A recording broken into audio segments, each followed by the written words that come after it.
cuma match the order. Contoh mudah, saya beli saham Apple, saya bukan lawan bursa ataupun Nasdaq. Saya beli daripada seller lain. Exchange ambil fee sahaja. Tapi CFD dia lain. CFD ni dia lebih kepada one to one. Trader lawan broker.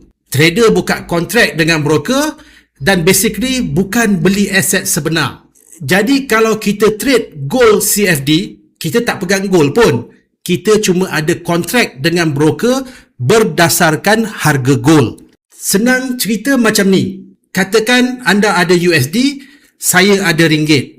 Anda jual USD, saya bagi anda ringgit. Dalam transaksi tu, saya ni counterparty sahaja dan anda berurusan terus dengan saya.